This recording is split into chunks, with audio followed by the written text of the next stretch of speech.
자, 제가 기도하기 시작하겠습니다. 하나님, 오늘 성경교가 보라통도 3주차 이 시간 가운데 주님 함께하여 주셔서 깨달음의 은혜가 우리의 한 사람의 삶에 머무는 것이 아니라 사례로 아브라함으로 멈추는 것이 아니라 사라로 아브라함으로 열방을 품고 하나님의 마음 품고 사랑을 품고 그래서 하나님의 사랑을 드러내는 온전한 예배자의 삶이 될 수 있도록 붙잡아 주시고 함께하여 주옵소서. 성경 읽을 때마다 깨달아지는 은혜, 또 오늘 우리에게 주시는 말씀으로 또 우리 상황 속에서 하나님의 음성을 듣고 하나님의 사랑 가운데 우리를 붙잡아 주시는 그 사랑 때문에 오늘을 이겨나가고 우리 자녀들 키우면서 믿음의 계보를 이어나가는 이 귀한 사명을 감당하는데 부족함이 없도록 주님 함께하여 주옵소서. 이 시간을 올려드리고 예수 그리스도 이름으로 기도합니다. 네. 말씀드리지만 제가 카톡으로 지금 올려드렸죠. 목요일 밤 거, 금요일 밤 거하고 주일 밤 거 다 올려드렸어요. 저는 카톡 받거든요. 집사람이 안 들어와 있나요, 카톡방에? 제가 책을 안 사서 안 들어가 있어요. 그런가 보다. 그건 아닌데 책을 미리 샀어요. 아마 등록면들 안 들어왔을 수 있어요. 제가 다시 넣을게요. 그래서 이제 제가 금요반이 있다 보니까 좋은 게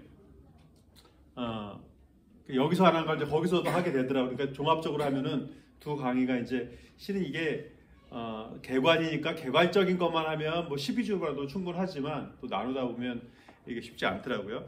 제자 훈련, 제자 세움은 여태까지 제가 얘기했나요? 제자 세움 얘기했나요? 제자 훈련은 그동안 한국교회가 뭐죠? 그거 얘기 안 했나요? 공과 얘기 안 했나요, 제가? 하셨어요. 했죠. 네. 그러니까 여태까지 너무 이제 균합법적인 그런 공부가 되다 보니까 이제 그 인풋은 없는데 인풋이 약한데 그 약한 인풋을 가지고 자꾸 쉐어링을 하라고 그러는 거죠. 그건 안 된다는 거야. 그러니까 지금 이제 한국도 그렇고 여기 미국도 그렇고 언젠가부터 복음의 본질적인 접근에 대해서 관심을 갖게 된 거예요. 이제 우리가 경제 어렵다는 얘기는 제가 어렸을 때부터 지금까지도 듣고 있기 때문에 경제는 늘 어려운 것 같아요. 예. 근데 실은 그렇지 않거든요. 예, 그렇지 않은데 점점 좋아지고 있고 그 여유가 생기면서 여유가 생기다 보면 이제 생각을 좀 많이 하거든요. 여유가 있으면 생각을 많이 하잖아요. 그래서 공부도 원래 여유라는 단어에 생겼고 인문학도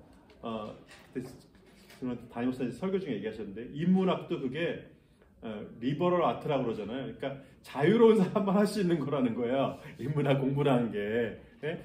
그러니까 수학, 음악 그런 게 다 여유가 있으니까 하지 여유 없는데 그거 하겠냐는 거죠. 예. 그러니까 그게 역설적으로 말하면 무슨 말이냐면 여유가 생기면 공부가 하고 싶어진다는 거예요. 그러니까 여유로운 사람만 한다는 게 아니라 그러니까 마음의 여유가 있어도 공부를 하게 되죠. 그러니까 지금 제가 벌써 9년째 됐거든요. 제가 처음 왔을 때 30대였던 이제 영커플이 이제 40대가 넘었어요. 예? 근데 이 40대가 넘어가니까 이게 다른 양상이 생기더라고요. 이 사람들이. 그러니까 뭐랄까 좀 더 이제 해야 할 거에 대해서 이제 생각하기 시작하는 거죠. 그러니까 그게 뭐 경제적으로 여유 있어서가 아니라 나이가 어느 정도 되면서 이제 해야 할 것에 대해서 도전을 받게 됐다는 거거든요. 그러니까 공부란 건 뭐 재정적으로도 그렇지만 마음적으로도 여유가 생기면 사람은 공부를 하게 됐어요. 근데 여유가 있는데도 공부를 안 하면 제정신이 아닌 사람인 거고. 이제 그러니까 그게 뭐냐면 여유가 있어지면 본질에 대해서 집착하게 된다는 거예요. 반대로 여유가 없을 때에도 또 더 본질에 집착하게 돼요. 네? 여러분 기독교가 뿐만 아니라 종교들이 부흥할 때가 보면 잘 살 때예요, 어려울 때예요? 어려울 때예요. 네? 그쵸? 기독교 우리 한국에서도 그 정점을 찍었을 때가 88 올림픽 전이라고요.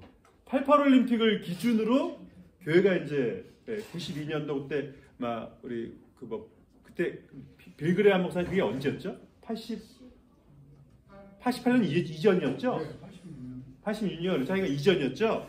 그때가 정점이었어요. 근데 92년 되면서 이제 서서히 내리막길을 걷기 시작했거든요. 88 올림픽 이후로 이제 대한민국이 좀 슬슬 칼라 TV가 나오면서 살만한 시대가 됐거든요. 네? 네, 그러면서 다운됐거든요.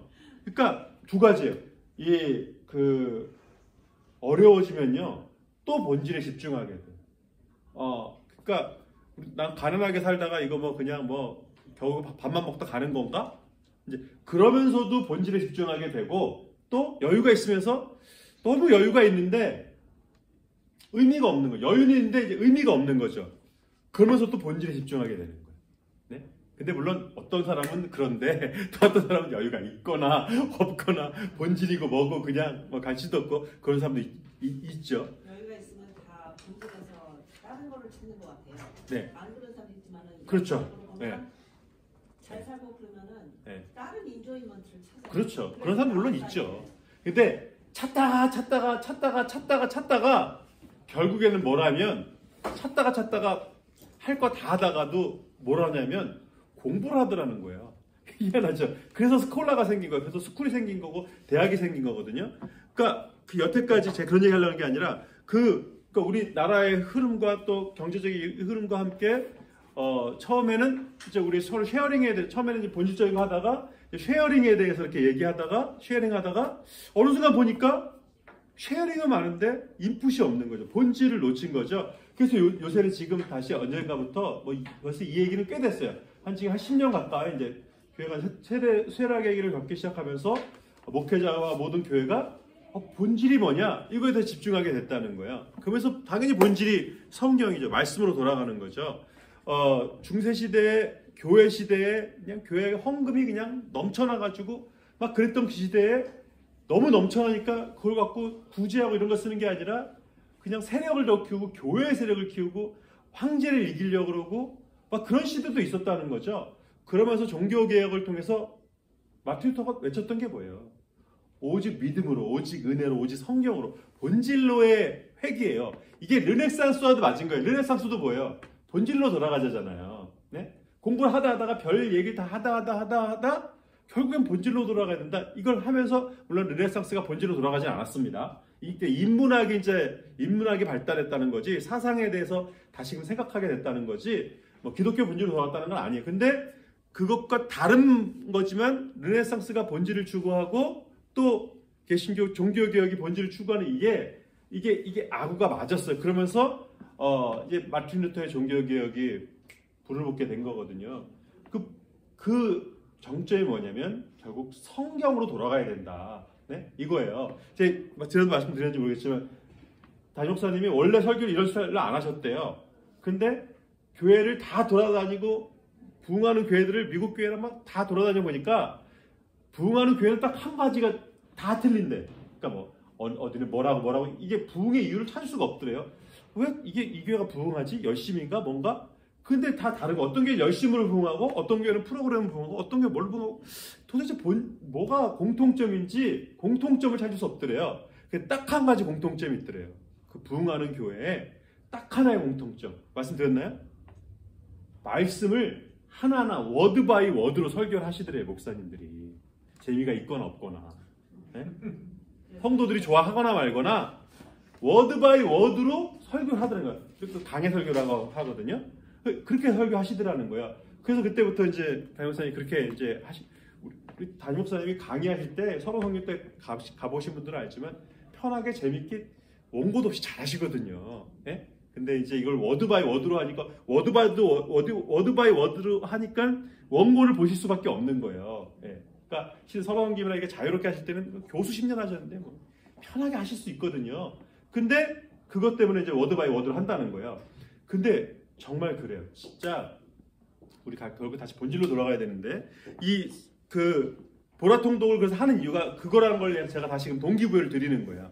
그러니까 제가 이런 주변의 말들을 이 1시간 동안 많이 하지만 포인트를 잘 잡으셔야 되고 제가 여기서 많은 얘기 못 하죠. 여기 내용이 너무 많기 때문에 제가 포인트를 하나씩만 짚어드릴 거예요. 왜냐면 거기서부터 실이 시작하거든요. 그 포인트만 여러분이 잘 짚으시면 이제 여기서 여러분이 이거 책을 읽으시면서 살을 붙이셔야 되는 거예요. 그러니까 저는 포인트를 짚어드려야 창세기가 어떤 관점에서 봐야 되는지 출애굽기를 어떤 관점에서 봐야 되는지 여기 원포인트는 있어야 되거든요. 그래서 제가 유튜브 제목을 원포인트라고 해놨습니다. 자, 창세기의 뷰포인트, 원포인트 뭐라고 그랬죠? 창세기는 어떤 관점에서 봐야 된다? 어떤 컨텍스트에서 봐야 된다? 출애굽의 컨텍스트에서. 주제는 뭐다? 창세기를 통해서 뭘 얘기하고 싶은 거다? 하나님의 택한 백성이다. 선민사상. 우리는 뭐가 아니라 노예가 아니라 하나님 택한 백성이다. 근데 이 하나님 택한 백성이 뭐냐? 출애굽기에서 나온 거예요. 왜 아브람 때 선택하셨고 아브람 때 왜 애굽으로 갔다가 또 4대 만에 돌아오게 되는지 이제 출애굽기를 통해서 택한 백성이 뭐 해야 되는지 그게 분명하다는 거예요. 택한 받아서 뭐 하라는 거예요? 예배하라는 거예요. 예배. 출애굽기는 철저히 하나님을 예배하라. 25장부터 출애굽기가 몇 장까지 있어요? 40장까지 있어요. 창세기가 50장까지 있고 출애굽기 40장까지 있는데 무려 25장부터 40장까지가 성막을 만드는 얘기예요. 그러니까 반 이상이 출애굽기 뭘 하려 하고 있어요? 성막에 대해서. 성막이 뭔데요? 오늘날로 말하면 예배 공동체잖아요. 예배 공동체. 교회. 네?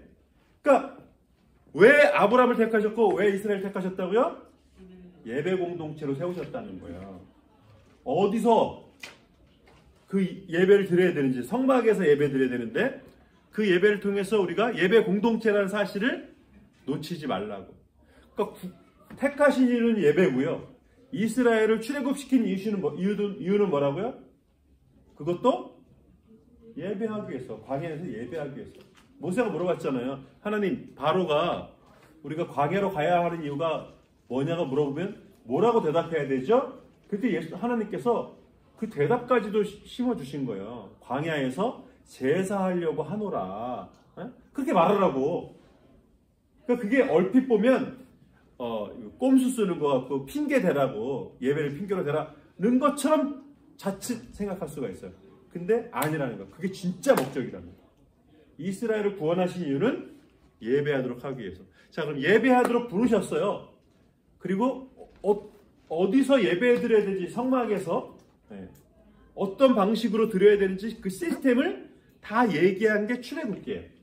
어떤 분은 성경을 이제 안 읽어보신 분들은 레위기에 막 성막 얘기가 나오는 줄 아는 거죠. 설교를 뜨문뜨문 들으시고 막 이러신 분들은, 성경 통독을 이제 창세기에서 멈추고 마태복음에서 멈추시는 분들은 성막 이야기가 레위기 민수기에서 나오는 줄 알아요. 아니라는 거예요.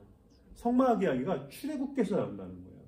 그러니까 출애굽기가 자체가 이미 말이 출애굽기지, 예배를 어디서 드려야 되는지, 어떤 방식으로 드려야 되는지 이미 출애굽기에서 말씀하고 있다. 그러면 레위기는 뭐냐? 레위기는 벌써 첫 번째부터 제사의 방법에 대해서 쭉 얘기하고 있잖아요. 어떤 제사? 제사장은 어떻게 얘기하고 있잖아요. 그러니까 레위기는 뭘 얘기하고 있는 거냐면 제사의 방법에 대해서 말씀하고 있는 거예요. 제사의 방법. 제사의 방법은 뭐라고 그랬죠? 어떤 제사를 드려야 된다고요? 신령과 진정인데, 그 신령과 진정이라는 뜻이 뭐라고 말씀드렸죠? 거룩한 예배가 그러니까 단어로 바꾸지 마시고 설명을 하세요. 하나님이 기뻐하시는. 그렇죠. 하나님께서 기뻐하시는 방법으로. 하나님께서 기뻐하시는 방법이 뭐예요? 하나님께서 하라고 하신 대로. 그래서 제가 선물 얘기도 했죠. 선물 얘기 제가 했잖아요. 선물은 어떤 선물 줘야 돼요? 그 사람이 좋아하는 걸 해야지. 내가 좋아하는 걸, 제가 대행사라는 드라마를 넷플릭스에서 봤는데 너무 재밌더라고요. 되게 넷플릭스 대행사라는 드라마가 있는데 되게 재밌어요. 저도 여러 번 봤는데 거기서 그 회장이 그래요. 이제 야, 너 상무한테 너 나한테 선물 하나 갖고 와 그러는 거야. 대기업 회장인데 선물을 사오라는 거야. 그러니까 이 여자 주인공이 뭘 사가냐면 크림빵을 사가요. 크림빵. 시장에서 파는 크림빵 알죠? 크림 잔뜩 붙여있는 크림빵. 그걸 한 봉지, 검은 봉다리에 이렇게 사가요. 딱 사가요. 했더니, 너 이거 내가 좋아하는데 어떻게 알았냐고. 전 이미 소문 들었다고. 회의를 너무 길게 해가지고 크림빵 먹으면서 회의했다는 거예요. 그래가지고 크림빵 회의라고 했다는 거야. 그러면서 그 회장이 질문을 해요. 야, 나는 크림빵을 좋아하는데 사람들은 나한테 막 고급, 막 박스 제로 돼가지고 고급 제과점 비싼 빵을 가져온다는 거예요. 왜 그런 거냐 그랬더니 그게 예의라서 아마 그 사람들은 그 비싼 그 과자, 비싼 제과점빵을 사오는 것 같다. 회장이 뭐라고 하냐면 그건 예의가 아니라는 거예요. 예의는 내가 좋아하는 걸 사오는 게 선물이고 예의지.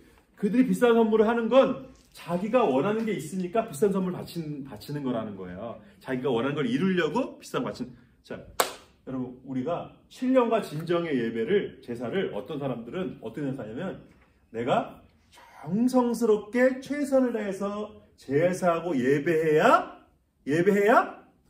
하나님이 나를 이뻐해 줄 거다. 다시 말해서 내가 그렇게 정성스럽게 예배하고 이렇게 헌신이 그냥 주일날 그냥 하루 종일 섬기고 그럼 하나님께서 감동하셔가지고 나와 우리 가정의 자녀들을 축복하실 거다. 그 축복이 뭐예요? 축복도 여러 가지가 있죠. 이 세상에서 잘 되게 하실 거다. 그래요, 안 그래요? 자, 예의예요, 아니에요? 예의가 아니라는 거예요. 제사가 아니라는 거예요. 제사는 내 소원을 이루는 게 제사가 아니라는 거예요. 근데 아까 목사님 설교 중에 그러셨잖아요. 기독교의 다른 기독교만이 갖고 있는 독특한 게 뭐라고요? 신론이 아니라 은혜. 신이 이렇게 호의적인 건 기독교밖에 없다는 거예요. 네? 부활사상도 딴 데 있고 다 있는 천국사상도 다 있는데 신이 인간에게 이렇게까지 호의적이고 희생적인 그런 종교는 기독교에만 있다는 거예요. 네? 근데 우리가 그런 하나님께 제사 드리고 예배 드리는데 내 소원을 이루기 위해서 제사를 드린다? 예배를 드린다? 네? 우리가 기도하고 간구하고 우리가 필요한 걸 구하는 게 잘못됐다는 얘기를 하는 게 아니에요. 제사의 본질은 그게 아니라는 거예요. 기도의 본질도 그게 아니에요. 기도도 막 우리가 정한수 떠놓고 막 그냥 그 소나무 치렁치렁 거기다 막 빌고 이 토적 신학 때문에 막 절에다가 막 뭐 갖다 바치고 막 이 사상 때문에 신한테 감동을 줘야 받는다는 그런 어떤 계산적인 생각이 너무 가득 차 있어가지고 기도도 소나무 하나는 뽑아야 그래도 들어주지 않을까? 내가 뭐 이 정도는 해야 좀 들어주지 않을까? 이 생각을 자꾸 갖고 있는 거예요. 그러니까 기도를 자꾸 딜로 생각하는 거죠. 내 정성에 대한 응답으로 생각하는 거죠. 아니라는 거예요. 기도는 내가 하나님께 동화되는 거야. 하나님의 뜻에 내가 무릎 꿇는 게 기도예요. 그러니까 나는 이 잔을 피해가는 게 내 소원이거든요. 근데 그건 기도는 아니라는 거예요. 예수님께서 소원을 말씀하시잖아요. 이 잔을 내게서 옮기시옵소서. 네? 하나님, 저는 고난 없어도 순종 잘할 테니까 고난 패스. 네. 고난 아닌 것만 저한테 주십시오. 그럼 제가 잘 믿을게요. 네? 우리 자꾸 이런다는 거죠. 근데 기도는 뭐예요? 그게 중요한 게 내 고난 있고 없고가 중요한 게 아니라 어떤 상황 속에서도 아버지의 뜻이 나에게 이루어지길 소원하는 거. 그게 기도가 돼야 된다는 거예요. 그러니까 제사를 통한 거룩은 바로 그러한 소원을 우리가 꿈꾸는 그런 기도거든요. 그런 예배거든요. 그래서 지난주에 이런 얘기 다 못했는데 제 두 번째 는 유튜브에 다 있어요. 절기가 뭐가 돼 있는지. 제가 유튜브 초대 안 된 분들은 초대해 드릴게요. 이거 다 돼 있는 거고. 그래서 창세기, 출애굽기, 레위기, 민수기, 신명기 모든 책들은 아까 그 절기도 결국 새로운 절기는 새로운 시작을 의미하는 거거든요. 그러니까 우리가 안식일이었다가 주일로 예배드리게 된 것도 새로운 날인 거죠. 본어게인한 거거든요.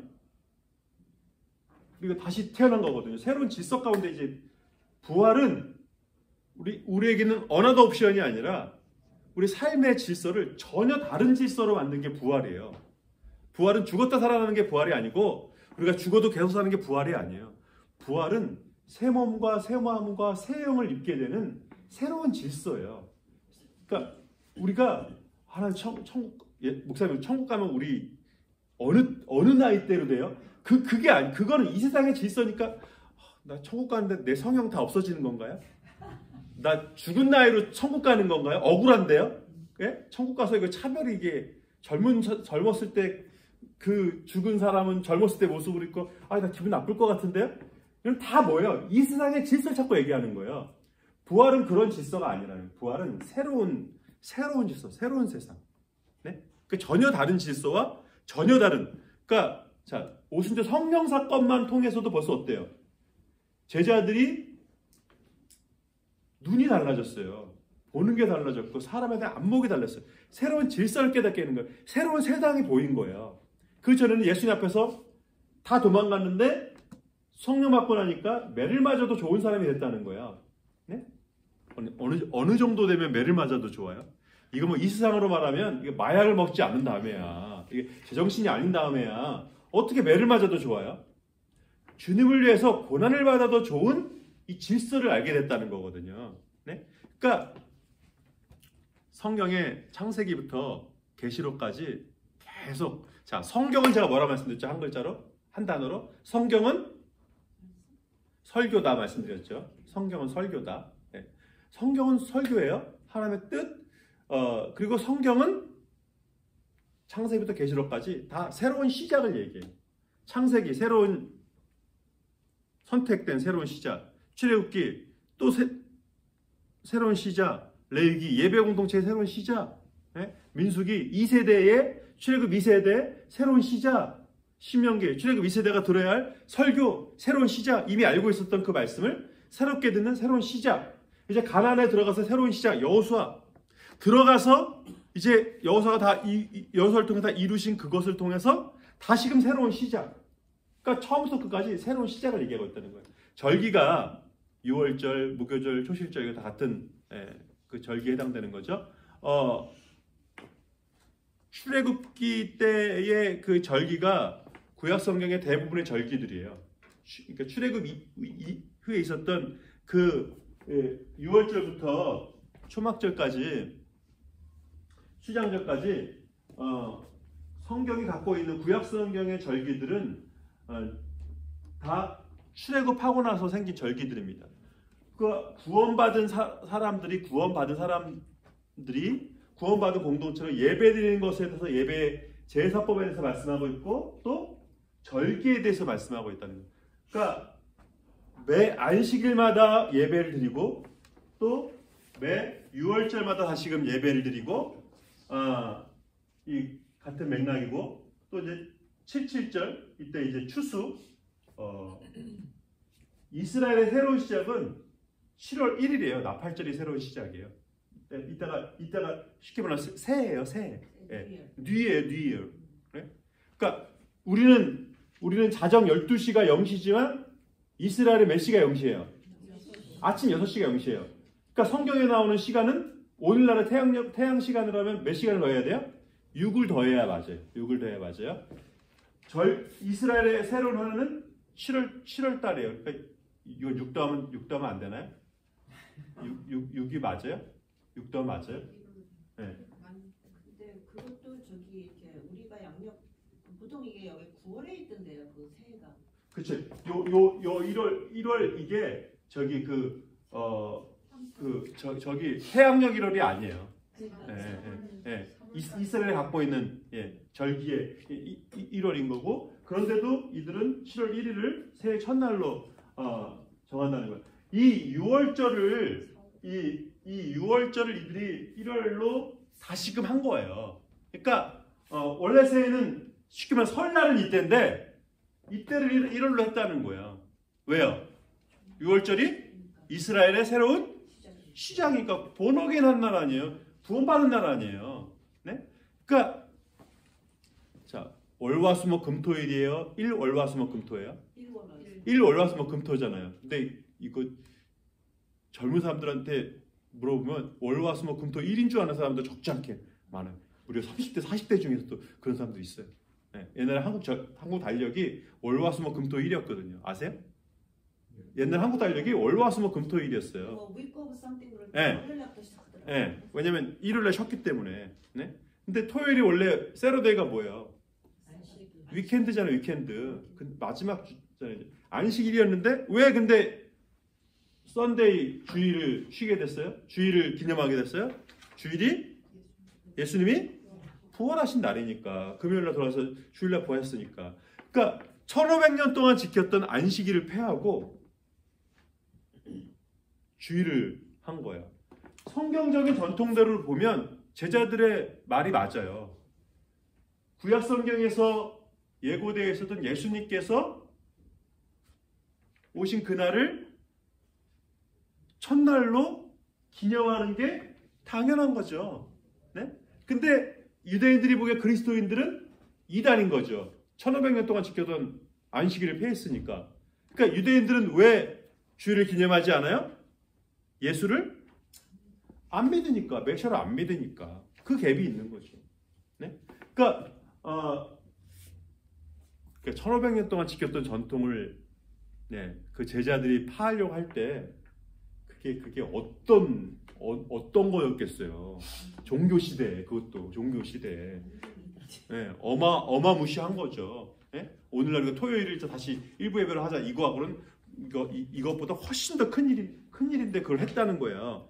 네? 그러니까 이 절기들을 통해서도 새로운 시작을, 그러니까 그 구약의 절기들은 대부분 그 출애굽 후에 있었던 그 절기를 구약의 절기로. 근데 예수님이 예수님이 어느 절기에 돌아가셨어요? 네? 6월절에 돌아가셨죠. 성령은요? 오순 성령. 오순절 사건에. 네? 이때부터 50일이잖아요. 네? 그리고 그러니까 이 수장 예수님께서 다시 오신다는 것을 이제 상징하는 게 이 수장절 초막절인 거죠. 다시 올 때까지 우리가 초막에서 장막에서 지나면서 기다려야 되는 거죠. 근데 이 절기가 대부분 그 추수절기와 농사절기와 맞물려요. 그러니까 6월절 때 뭐 심고요, 거두고요. 첫 추수, 그리고 이제 그 추수한 걸 다 거두는 이 절기와 맞물려 있어요. 그러니까 잊을래야, 이 절기를 잊을래야 잊을 수가 없어요. 모 심는 날을 놓치겠어요? 농사 시대 모 심는 날 놓치겠어요? 안 놓치겠어요? 첫 수확하는데 놓치겠어요? 안 놓치겠어요? 이거 다 타작해가지고 이거 해야 되는데 야 이거 다음에 하자 그러겠어요? 안 그러겠어요? 당연히 안 그러죠. 이거는 농사절기는 철저히 지킨다는 거야. 자, 근데 이 날을 잊을 수가 없는데 농사절기는 아닌데 이건 있는 사람이 있다 없다. 구약 시대는 없었지만, 그러니까 오늘날로 적용하면 그렇다는 거죠.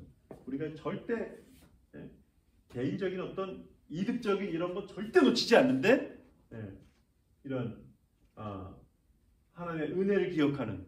그러니까 제사의 방법도 그렇고 안식일도 그렇고 주일도 그렇고 절기도 그렇고 여기 나오잖아요. 의미가 나오잖아요. 기억하게 하시는 그런 의미가 있는 거죠. 레위기에 나오는 이 절기의 반복은 그래서 감사하고 기억하고 그래서 훈련하게 하시는, 감사하고 성숙해서 어쩌자는 것이냐? 본질로 돌아가야 된다는 거예요. 예배 공동체로 다시금 돌아가야 된다는 말씀을 하고 있는 겁니다. 자, 오늘 이제 민수기 들어가는데, 자, 이 민수기 보세요. 이 창세기는 하나님께서 택한 백성이라는 아이덴티티를 회복하고, 그 아이덴티티의 시작 출애굽기는 예배 공동체로 세움 받은 거고, 레위기는 그럼 어떻게 예배 드릴 것인가에 대해서 말씀하고 있는 거고, 이제 예배 공동체로 준비된 이스라엘이 약속의 땅으로 가서 거기서도 예배 드려야 되는 거예요. 네? 그렇죠? 광야에서만 출애굽하고 나서 그때만 감사해서 예배 드리는 게 아니라 이제 약속의 땅으로 가서도 예배 드려야 되는 거예요. 그래서 제가 그때 성막 얘기 드렸죠. 성막의 특징이 뭐예요? 성전과 달리 성막의 특징은 움직일 수 있다는 거. 그러니까 예배는 장소가 중요한 게 아니라 어디라는 거예요? 항상 내가 어디를 가든지 언제든지 누구 앞에서든지 예배 공동체가 돼야 된다는 거예요. 그래서 그 적용이 이제 여태까지의 출애굽기, 레위기의 적용이 이제 이 민수기, 광야 시대, 광야 여정, 그 광야 2세대 이제 여기 실질적으로 적용이 되는 거예요. 여태까지 이제 어떻게 예배드리고 어디서 어떻게 어떤 방법으로 누가 인도하고 예배드려야 되는지에 대해서 쫙 설명했어요. 이제 약속의 땅으로 시작! 하고 이제 출발하는 거예요. 그래서 출발하기 전에 이게 민수기잖아요. 물론 히브리 성경 이름은 민수기가 아닙니다. 넘버스는 헬라 성경 제목이고 영어 성경 제목이에요. 민수기에서 제일 중요한 거는 이 두 번의 넘버가 중요하다는 거예요. 두 번을 센다는 거. 1차 인구 조사를 통해서 이때 인구 조사 뭐가 다른 거예요? 이때 인구는 1세대라는 거. 출애굽 1세대. 이때는 광야 2세대. 여기서 왜 2세대 얘기가 왜 나와요? 정탐했다가 출애굽 1세대가 어떻게 했어요? 다 못 들어갔죠. 네? 40일 동안 정탐했는데 12명 중에 몇 명만? 2명만. 누구? 여호수아와 갈렙만 어떤 평가를 했어요? 긍정적인. 다시 말해서 믿음으로. 하나님 말씀대로 될 거다. 우리가 밥이 아니라 우리가 메뚜기가 아니라 그들을 위해 밥. 그 그림이 너무 명확하지 않아요? 그러니까 10명은 뭐라고 그러냐면 안악자손들이 얼마나 큰지 그들이 우리를 뭐로 볼 거다. 메뚜기를 볼 거다. 그러니까 죽는 바퀴벌레 정도로 아마 우리가 그렇게 하찮게 보일 거다. 근데 여호수아 갈렙 뭐라고 그래요? 그들은 우리의 밥이다. 네? 우리가 그들한테 먹히는 게 아니라 우리가 그들을 차지하는 거다. 응? 그들은 우리의 밥이다. 이 어떻게 똑같은 걸 보는데 어떻게 이렇게 다른 평가를 할 수 있을까요? 딱 하나죠. 뭐예요? 믿음이죠. 믿음. 네? 자, 근데 그 믿음이 자 보세요. 안악자손 골리앗이 키가 몇이라고요? 3m가 넘었을 거라. 3m 40이라고 얘기하죠. 3m 40이면 정확히 제 2배예요. 정확히 제 2배. 제가 172거든요. 그러니까 정확히 저희 2배인데, 예? 그러면 이게 싸울 엄두가 안 나는 거죠. 자, 당연히 이해가 됩니다. 그럼 겁이 나는 게 이해가 돼요. 겁나는 게 겁이 안 날 수가 없어요. 근데 여태까지 출애굽하면서 아무 일도 없었다면 그냥 겨우겨우 그냥 빠져나오고 진짜 막 대한독립 만세 뭐 이스라엘 만세 막 하고 막 유관순 누나가 막 생기고 막 그래가지고 만약에 겨우겨우 탈출했다면 안악자손 보고 겁에 질리는 게 당연해요.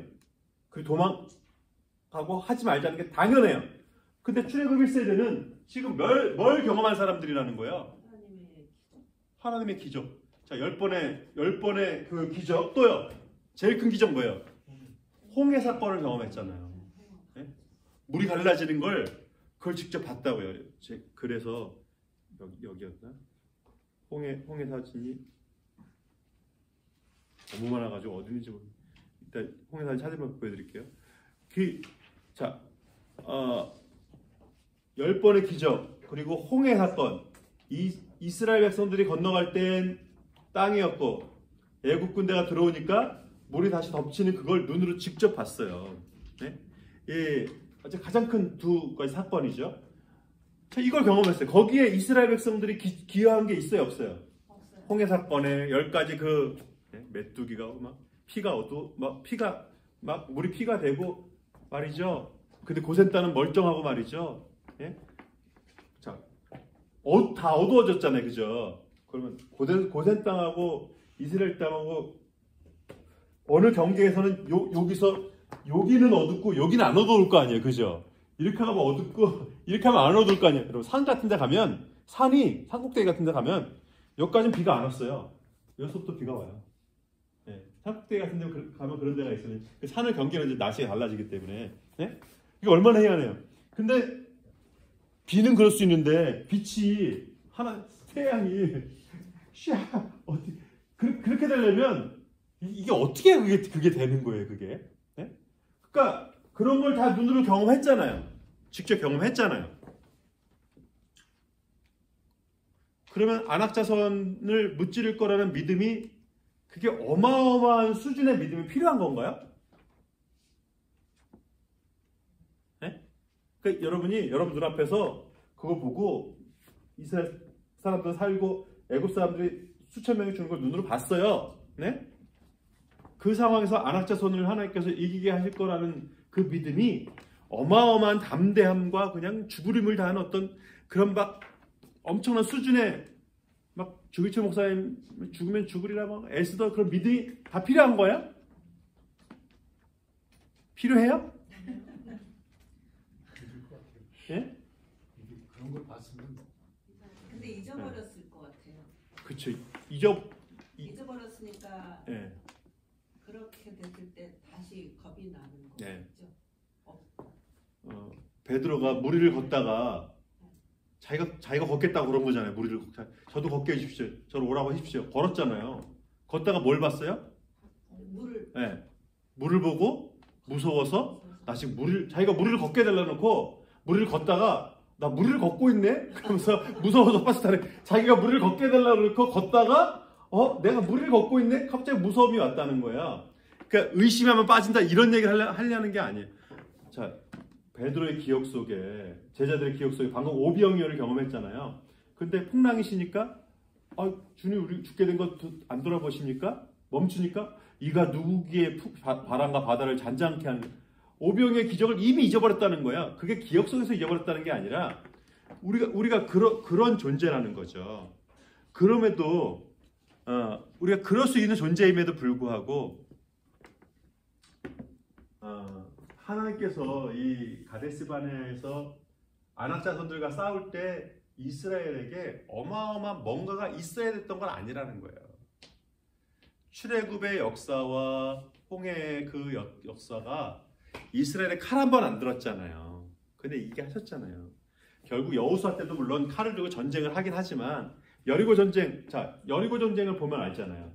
여리고 전쟁 첫 번째, 그러니까 성경을 보다가 막힐 때는요 앞뒤를 보셔야 돼요. 네? 이때 아낙 자손을 보고서 이제 다 도망갔단 말이에요. 그럼 이게 진짜 어마어마한 일이었을까? 자, 그 여호수아 때 그러면 아낙 자손이 갑자기 멸절했을까요? 그럴까요? 안 그럴까요?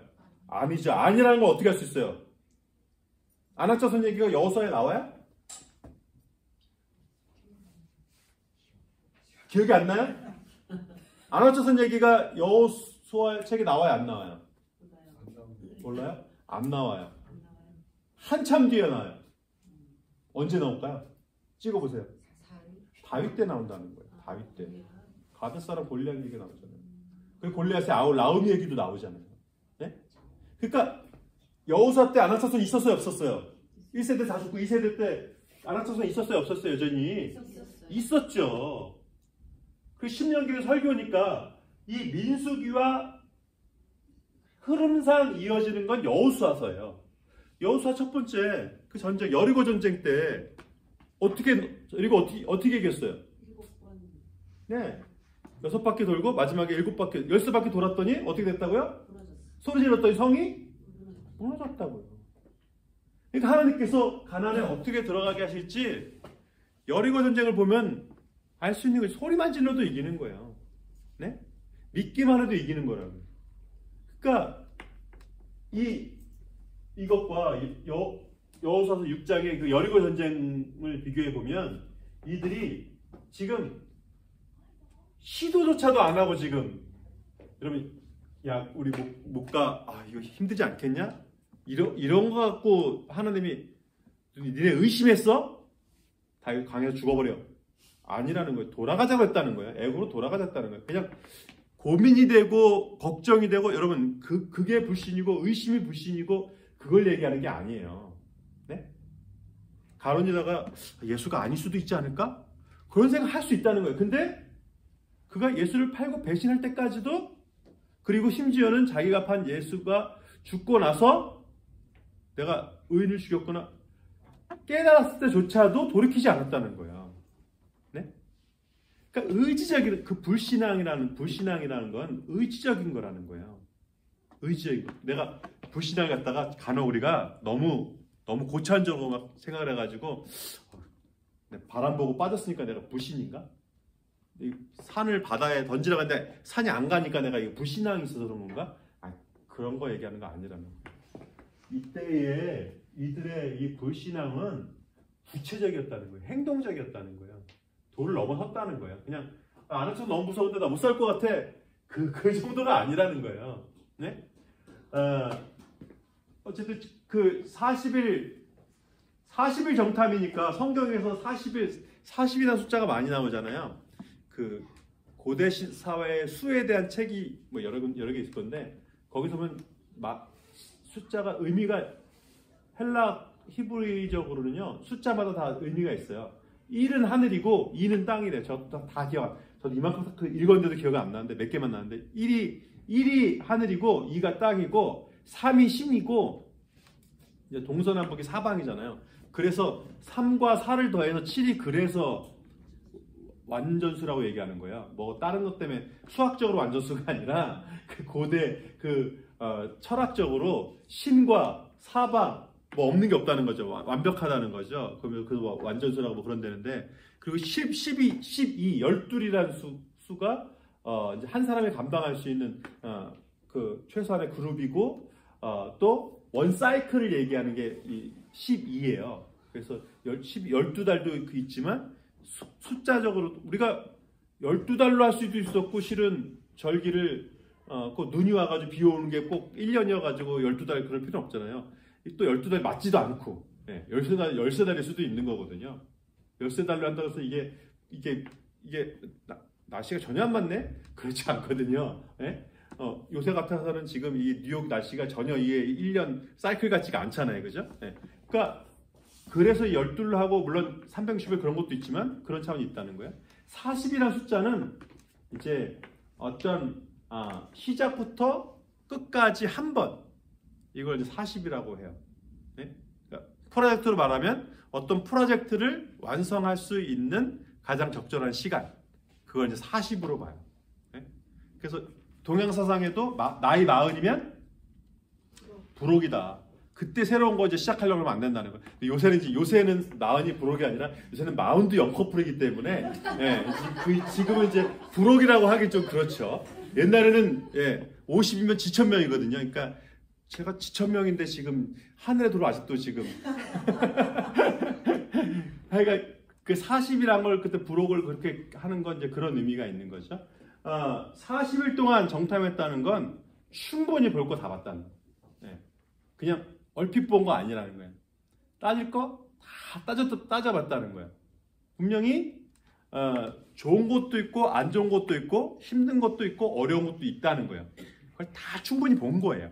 네? 말씀드렸지만 제가 지도 보면서 말씀드렸지만 가나안 모든 족속이 힘든 족속이 아니라 제일 어려운 족속은 어디라고요?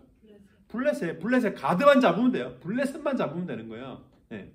그러니까 그래서 출애굽한 이스라엘 공동체 그 여정을 보면 하나님께서 어디는 피해가게 만드셨어요? 블레셋을 피해가게 만드셨어요. 바로 블레셋부터 전쟁하게 하지 않으셨다는 거예요. 네? 무슨 말인지 아세요?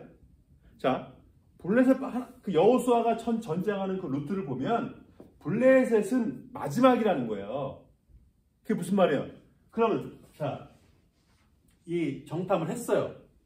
블레셋도 있지만 나머지는 어때요? 해볼만 하다는 거예요. 블레셋만 빼면 아낙만 빼면 해볼만 하다는 거예요. 그리고 하나님께서 인도하실 때 그 출애굽의 여정을 보면 애굽에서 블레셋으로가 다이렉트거든요. 근데 그리로 안 가세요. 돼지발가락 홍해를 끼고 이렇게 가게 만드신다는 거예요. 무슨 말인지 아세요? 이렇게 가면 되거든요. 바로 블레셋이고 바로 가나안이에요. 근데 그렇게 하면은 블레셋을 맞닥뜨려야 되기 때문에 두려워서 지대 도망갈까봐 하나님께서 홍해로 인도하셔서 이렇게 가게 만드셨다는 거예요. 이미 출애굽 때부터. 그러니까 이들의 악평이 말이 돼야 안 돼요. 말이 안 되는 거예요. 무슨 말인지 아세요? 아낙자손과의 전쟁이 첫 번째 전쟁이 아니었다. 지금 따라하고 계신 거 맞죠? 네. 깜빡거리기만 하고 계셔가지고. 네? 출애굽의 여정이 블레셋 쪽이 아니었다니까요. 가드 쪽이 아니었다니까요. 이쪽 돌아서 지금 가고 있어요. 저기서 가데스 바네는 이쪽이에요. 이쪽에서 중간쯤에서 지금 다 보고 온 거예요, 다시. 그러니까 가데스 바네아 쪽에서 전쟁이 시작될 거라고요. 네? 그러니까 굳이 아낙자손 얘기가 아낙자손이 첫 번째 전쟁도 아닌데 지금 다른 삐리비리한 그런 족속과 싸움을 시작할 건데 그걸 생각도 안 하고 뭔 얘기만 하고 앉아있다고요? 굳이 안악자선을 핑계로 대가지고 야 거긴 안악이 있어. 그 얘기를 하고 있다는 거예요. 그럼 거기 가기 싫어서 그랬나? 안 좋은 것만 얘기한다는 거죠. 안 좋은 것만 얘기한다는 거죠. 안 좋은 것만 본다는 거죠. 그러니까 믿음의 눈의 수준이 그 10명의 지금 그 믿음이 불신앙에 지금 집중되어 있다는 거예요. 훨씬 더 믿을 만하고 가능성이 많은 그게 90이 있는데 그건 얘기 안 하고 이 불가능한 10만 얘기하고 있다는 거예요. 네? 저도 요새 그 언어 생활에 대해서 많이 도전받고 있는데 저는 좀 뭐 여러분들하고는 제가 솔직하지 않지만 목사님들끼리 있을 때는 뭐 전 상당히 솔직하고 별 얘기 다 하고 막 그러는데 근데 그러면서도 제가 이제 조심하려고 해요. 예. 그 농담을 하더라도 저도 예전에 말 막 편하게 했었는데 제가 당해 보니까 농담도 좀 이렇게 하는 농담은 무조건 안 좋겠구나. 그걸 제가 많이 깨달아요. 근데 그래도 저도 자꾸 실수하긴 하지만 굳이 농담을 해도 이렇게 좀 약점 얘기하는 거. 목사님 아래 공기가 어때요? 막 그러고 굳이 그럴 필요 없잖아요. 그러니까 이거 웃기려고 하지만 상대를 기분 나쁘게 하면서 그리고 또 이제 굳이 그 들은 안 좋은 얘기를 이제 꼭 보면 이제 그걸 전하는 사람이 막 내가 돼 있으면 그 무죄가 있는 거죠. 굳이 안 좋은 소식이 있어요. 그러면 그건 그 사람들만 알면 되고 뭐 그걸 모르는 사람들에게까지 그 안 좋은 소식을 굳이 말할 필요는 없거든요. 근데 그런 걸 하는 사람들이 있다는 거죠. 사명을 갖고. 네, 사명감을 갖고 이 안 좋은 소식을 널리 전해야만 한다. 이런 사명감을 갖고 있는 사람들이 간혹 있다는 거죠. 그러니까 지금 가데스반의 이 사람들은 가데스에서 10명의 정탐꾼은 안 해도 좋을 그 얘기에 생각은 분명히 해야 되고 계산도 해야 되고 전략도 짜야 되고 다 해야 되지만 여호수아는 야 그것도 있지만 적과 꿀이 가나안 땅이 맞고 하나님 말씀하신 그대로가 맞아. 좋은 땅이 맞아. 이걸 우리가 차지하지 않는다고? 그 얘기를 하는 거예요. 네? 그 홍해에서 이제 그 하나의 요단강까지 그 간격이 이렇게 있거든요. 여기는 물길이 없어요. 여기서 이제 40년을 이제 이스라엘이 보내게 되는 거예요. 물이 없는 거기서 땅을 무집파야만 나오는 오아시스 외에는 물이 없는 거기서 물이 없는 여기서 그러면 있나고? 애굽으로 돌아간다고? 더 최악 아니에요. 그걸 굳이 선택했다는 거예요. 여러분, 그러니까 성경을 읽어보면 이들의 그 악평이 얼마나 말도 안 되는 건지. 그러니까 하나님께서 가데스 바네아로 돌아서 이렇게 가게 하신 그건 하나님께서 이스라엘을 배려하셨다는 얘기거든요. 그러니까 제가 뭔 얘기하려고 하냐면 믿음은 우리가 어마어마한 수준이 돼야만 가는 것이 아니다. 아브라함이 갈대아에서 떠났을 때 친척과 아비집을 다 버리고 그 당시에는 경찰이 없잖아요. 그러니까 길 가다가 누구한테 죽어도 이게 이상한 때가 아니거든요. 그런 걸 위험을 무릅썼을 때 야 아브라함 대단하네. 네. 어마어마하네. 네? 근데 이제 금방 아브라함의 그 수준이 들통나는 게 힘센 왕 만나니까 아내를 팔아서라도 자기 목숨 부지하려고 하잖아요. 그러니까 아브라함이 어마어마한 결단과 어마어마한 수준이 있어가지고 갈대아를 떠난 것이 아니었다. 부르심에 응답했다는 거예요. 네? 저는 되게 간이 조마조마하고 제가 그렇게 담대한 사람이 아니에요. 근데 제가 간혹 이렇게 미국을 오는 것부터 해가지고 간혹 저지를 때가 있어요. 지금 생각하면 왜 왔을까?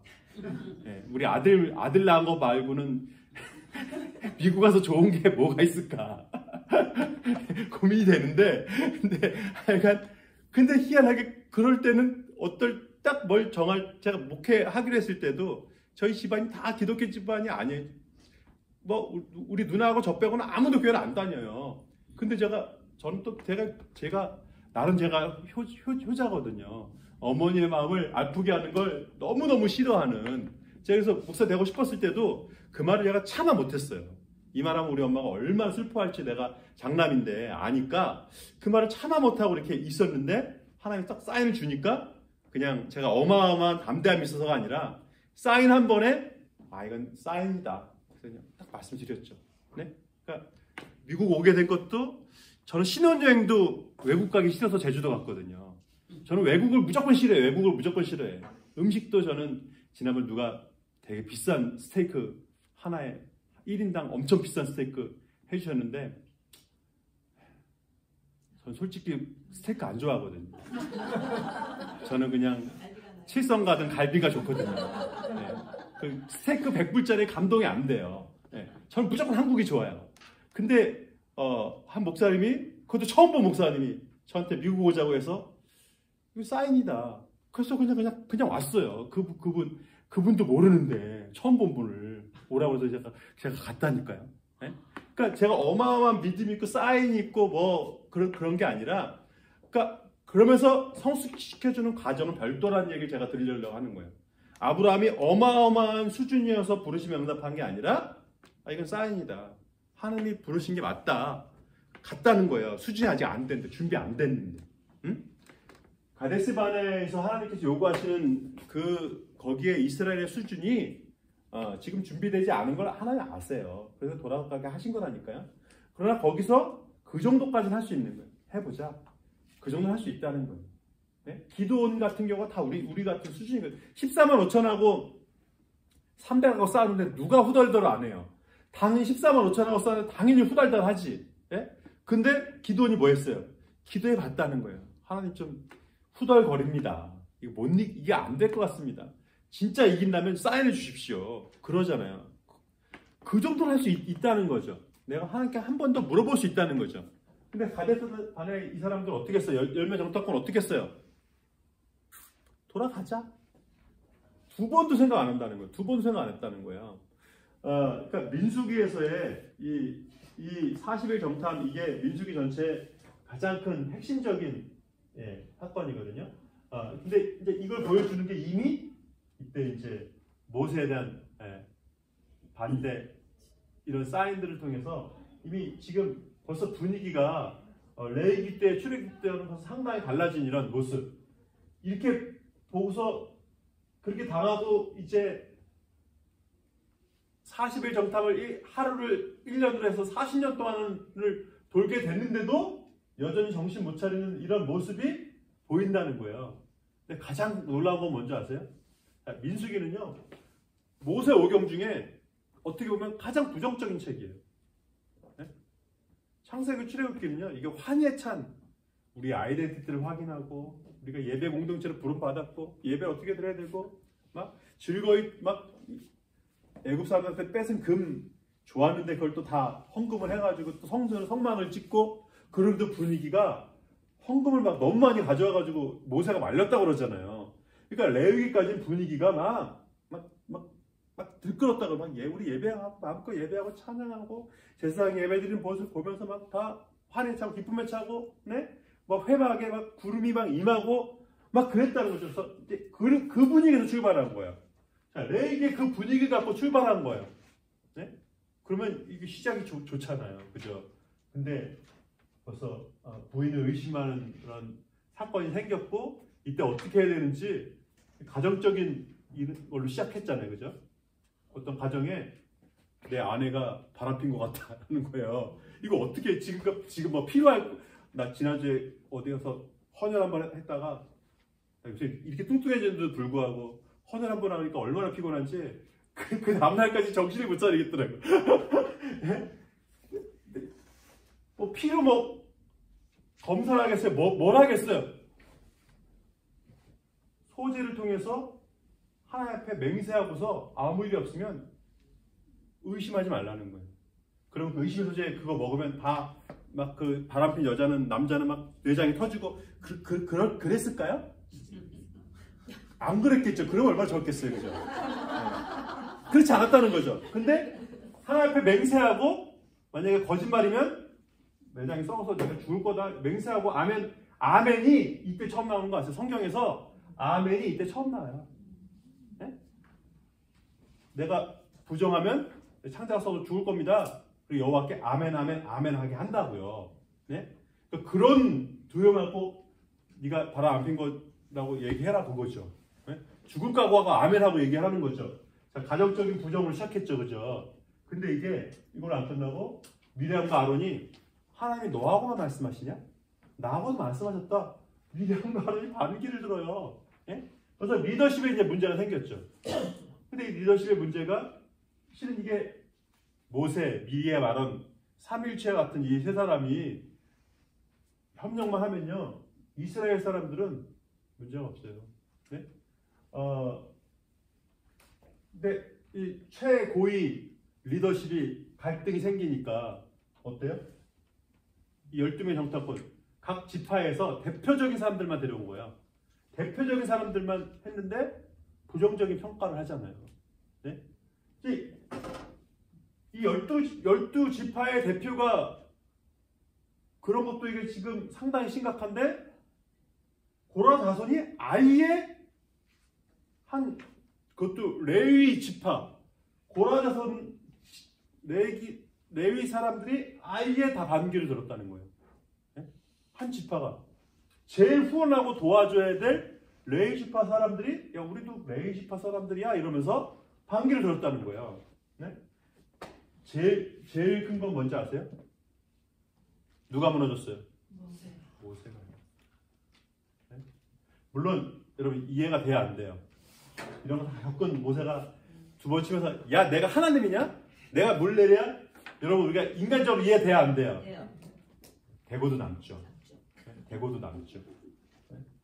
그러나 하나님께서는 이걸 심각하게 보셨다는 거예요. 왜요? 모세가 그랬을 때 자, 책임이 클수록 많이 맡은 자에게 많이 찾으시잖아요. 그러니까 모세는 어떤 사람이에요? 하나님께서 모세가 오냐의 지면에 승한 사람이고 모세는 어떤 사람이다? 선지자고 거룩한데 뭐가 거룩해요? 모세 대표적인 게 뭐예요? 선지자인데 다른 선지자와 뭐가 달라요? 모세는 하나님을 직접 대변한 사람이잖아요. 근데 그런 사람이 내가 하나님이냐? 너희를 물을 내랴? 반석을 두 번 치면서 그러니까 모세의 죄를 심각성을 뭐라고 얘기하는 거야? 왜? 뭐를 가리웠다고요? 하나님의 거룩을 가렸다는 거예요. 거룩하면 그러니까 레위기의 주제가 뭐라고요? 내가 거룩하니 너희도 거룩하고. 하나님의 거룩과 우리의 거룩은 달라요. 우리는 이제 구별됨이거든요. 그러니까 모세가 하나님의 거룩을 가렸다는 거예요. 네? 그러니까 예수님이 욕하시는 분이겠어요? 네. 예수님 욕하시는 분이 아닌데 바리새인들한테 욕을 했다니까요. 자, 한국에는 개가 많아서 개 XX에 욕을 하고 이스라엘은 뱀이 많아서 뱀 XX에 욕을 한다니까요. 네? 한국 사람 같았으면 예수님이 바리새인한테 뭐라고 욕을 했을까요? 개 XX에 하고 욕을 하신 거예요. 네? 왜 예수님이 바리새인들한테 개 XX에 욕을 하셨어요? 뭘 가렸다고요? 하나님의 거룩을 영광을 가렸다는 거예요. 바리새인들은 말씀 맡은 사람이잖아요. 네? 그런 사람들이 자기도 못 들어가고 남도 못 들어가게 만들었다는 거예요. 자, 바리새인들은 율법을 다 지켜요. 다 지키는데 왜 거룩을 가렸죠? 율법을 다 지킨다니까. 제일 잘 지키는 사람들이 바리새인들이에요. 근데 예수님이 바리새인들한테 개 XX에 욕을 하셨어요. 네? 왜요? 율법을 다 지켰다니까요.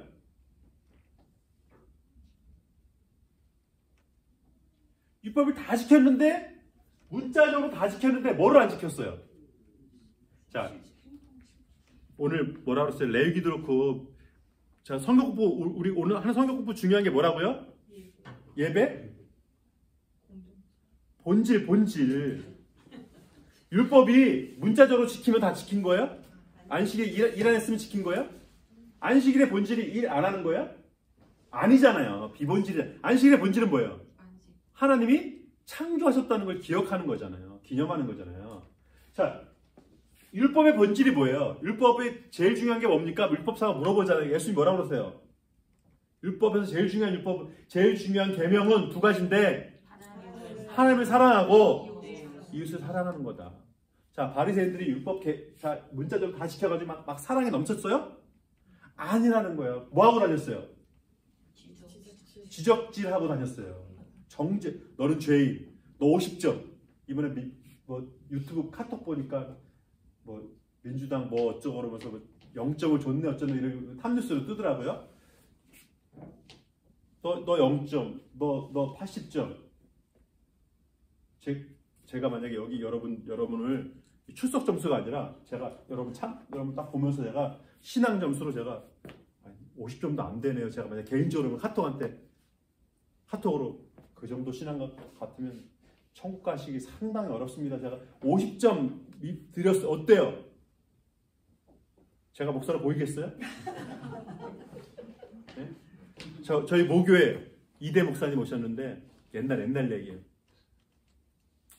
이분이 이제 젊으신 분인데 제 모교이니까 제가 얼마나 신경이 썼겠어요. 이분이 근데 1년이니까 2년 있다가 결국엔 사임하셨어요. 장로님하고 이제 부딪히셨는데 장로님이 뭐라고 하니까 이분이 이 목사님 뭐라고 그러시냐면 장로님은 참 교만하신 것 같아 이래버린 거예요. 장로님은 교만하신 것 같아 그런 거예요. 네? 아니 그런 생각을 할 수는 있어요. 네, 어떻게 목사한테 이렇게 직접적으로 얘기하고 이런 그런 생각 들 수도 있고 얼마나 서운할 수 있어요, 그죠? 근데 그 입방을 내 가지고 장로님은 참 교만하신 것 같아. 네, 그걸 이제 했다, 이게 내뱉었다는 건 이거는 이제 전혀 차원이 다른 거죠. 그런 생각을 얼마나 할 수 있다니까요. 그러니까 바리새인들의 그 지적질과 정죄는요. 하나님의 거룩을 완전히 가린 자기도 못 들어가고 남도 못 들어가 끝도 없네. 쉬었다 하겠습니다. 자, 민수기에서도 중요한 건요. 이제 순서와 상관없이 말씀드리는 겁니다. 이제 어떻게 행진하는지 그 짐 배치도에 대해서 이제 초반부터 이미 말씀하고 있거든요. 그래서 야곱의 12아들이 있잖아요. 이 12아들이 레아가 낳은 네 아들 그리고 라헬의 순서에 지금 낳은 순서 라헬의 여종 비라가 낳은 다섯째 여섯째 레아의 여종 실바가 낳은 아들 일곱 여덟째 다시 또 레아가 이삭과 스불론을 낳았죠. 라헬이 요셉과 베냐민을 낳았는데 요셉의 두 아들은 어떻게 돼요? 학렬이 올라가요. 왜냐하면 요셉이 모든 가족을 책임졌기 때문에 야곱이 창세기 50장에서 야곱이 12아들 축복할 때 보면 요셉은 이제 두 몫을 차지하게 될 거라고 그러거든요. 그래서 아들들이 두 몫을 준다는 게 뭐냐면 아버지 때로 학렬을 올린다는 얘기예요. 아버지 때와 같은 분배를 한다는 거예요. 그래서 이스라엘 열대 지파 중에서 요셉은 두 아들이 차지하기 때문에 실은 두 몫을 그래서 차지하게 되는 거고, 그러면 어떻게 12지파가 되죠? 레위가 빠지는 거죠. 레위는 제사장 지파로 빠지게 되니까 이게 지금 창세기 백그라운드고 이게 이제 모세오경 전체 그리고 앞으로 이게 구약성경 전체의 흐름이 바로 이 야곱의 12아들 이 배치 때문에 싸움이 나기도 하고 이제 갈라서기도 하고 그게 다 여기 해당되는 거거든요. 그래서 성막과 진을 배치할 때 성막을 중심으로 이제 모세 아론 집안은 동쪽에 그리고 무라리 레위가 세 아들이 있잖아요. 게르손, 고핫, 무라리. 그래서 게르손은 서쪽에 장막을 운반하도록 되어 있고 고핫은 거기 성문 기구들이 있죠. 기구를 운반하게 되어 있고 무라리는 거기 기둥들이 쫙 있잖아요. 기둥들을 이제 운반하게 되어 있습니다. 그리고 이제 지파 이동을 보면 뒤쪽은 누가 맡고 있냐면 라헬의 아들 베냐민과 요셉 그리고 레아의 아들들 그리고 이 레아의 아들 중에서 여기는 르우벤 시몬만 있죠. 비라의 아들 갓 아셀 있고 비라와 실바의 아들 단납달리 이렇게 돼 있다는 거죠. 여종의 아들들이 이제 위아래를 보통 맡고 있게 레아와 라헬 이제 여기 레아는 아들이 많으니까 여기도 이제 맞게 되어 있는 거죠. 자, 보세요. 루벤과 시몬 하고서 단 납달리가 아니라는 거예요. 빌하의 여종을 뺐다는 거예요. 레아의 아들들, 레아의 여종의 아들. 네? 여긴 다 여종의 아들들. 어머니가 다르지만 단 납달리하고 아셀은 여기 빌하의 여종, 빌하의 어디 아니야, 실바의 아들이지만, 아들은 실바의 아들이지만 같은 여종의 아들들인 거죠. 여기는 다 라헬의 아들들인 거고. 이해되시죠? 네. 그러니까 성막 사방에 그 지파 배열을 이 지파 배열로 했다는 거예요. 네? 하나님의 이 운영이 디테일하십니까? 안 디테일하십니까? 어마어마하게 디테일하시죠. 이것까지 저는 성격이 급해서 카톡 같은 거 보낼 때 너무 힘들어요. 네. 설명하는 거 솔직히. 네.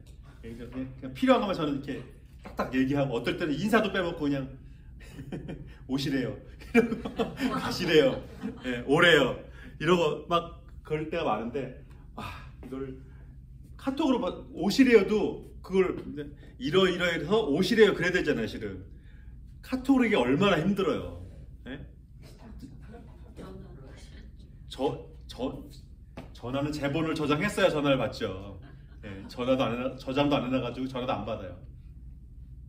그러니까 근데 그래도 제 아내가 저한테 자세히 얘기하라고, 제가 급한 건 아니까 자세히 얘기하라고 항상 그래요.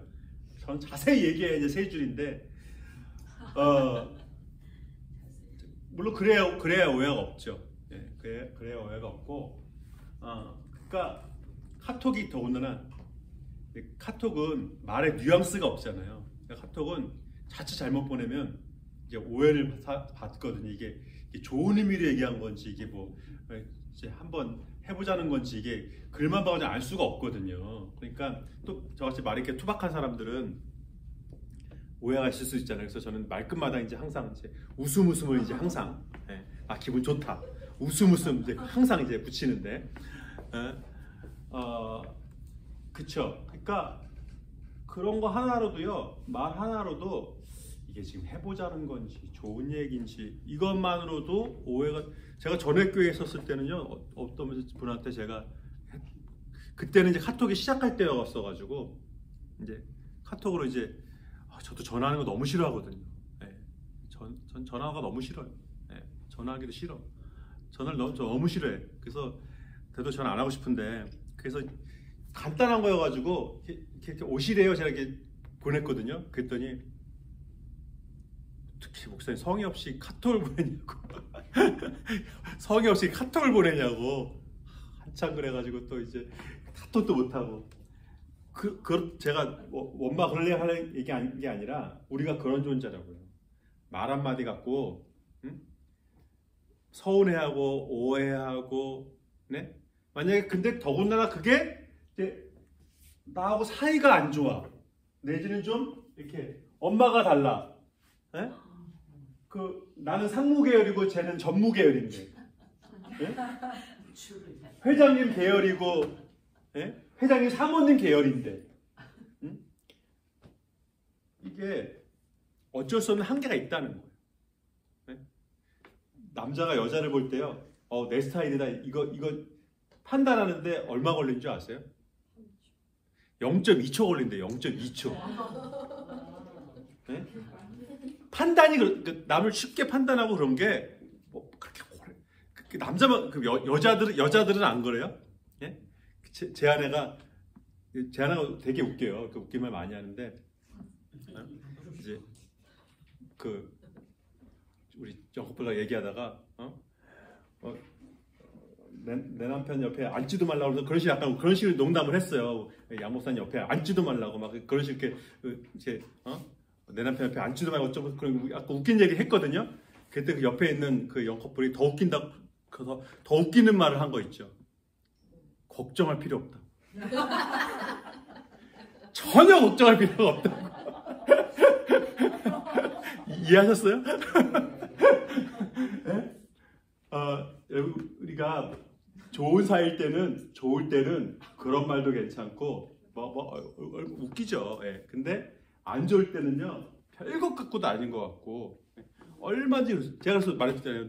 농담도 웃긴답시고 우리 목사님들 중에서도 이제 농담 많이 하시는 분들이 있는데 물론 저도 말 실수가 많고 이제 어떤 분은 농담 하시는데 하시고 자기만 웃어. 아무도 안 웃는데 자기가 하고 자기가 웃어. 그럼 저 같으면 내가 했는데 아무도 안 웃으면 난 다음부터 절대 농담 안 하거든요. 네. 계속해. 하고 또 자기만 웃는데. 재밌어요. 그래서 우리 목사님들 많아져가지고 그런 건 이제 재밌는 거죠. 근데 보세요. 이런 어떤 뭔가가 있었어. 이벤트가 있었어. 둘 사이에. 네? 엄마가 다르잖아요. 여종과 본처 아들이잖아요. 네? 저희 집안이 전라도 쪽에 처음 집안이 동네를 가봤더니 참 진짜 우리 조상은 참 어떻게 땅을 사도 그런 땅에 살았는지. 동네 이름이 뭔지 알아요? 동네 이름이 집부실이에요. 집부실. 집부실이라는 이름 들어보셨어요? 집부실이라는 동네 이름 들어보셨어요? 얼마나 부실하면 집부실이야. 동네 이름이 집부실이야. 제가 어렸을 때도 가면 거기 버스에 내려서 1시간을 걸어갔어야 돼요. 1시간. 그런 데다가 거기가 우리 본관이에요. 본관. 예? 헐로 그 지리산 전기 겨우 들어갔어 그때. 예? 집 아무나 들어가서 사도 돼. 지금도 아마 한 10,000원이면 들어갈 수 있을 거야. 10,000원만 내면 거기 땅 집에 들어갈 수 있을 거야. 아무도 안 살아. 예? 근데도 제가 뭔 얘기 하려면 근데도 부인 둘 있는 집이 있어. 예? 근데도 부인이 둘인 집이 적지 않게 있어. 아니 집도 부실한데 어떻게 부인이 둘이나 있어요? 한국에 저 어렸을 때잖아요. 얼마 안 됐잖아요. 그때만 해도 이미 그때까지도 뭐냐면 왜 부인이 둘일까요? 짐작해 보세요.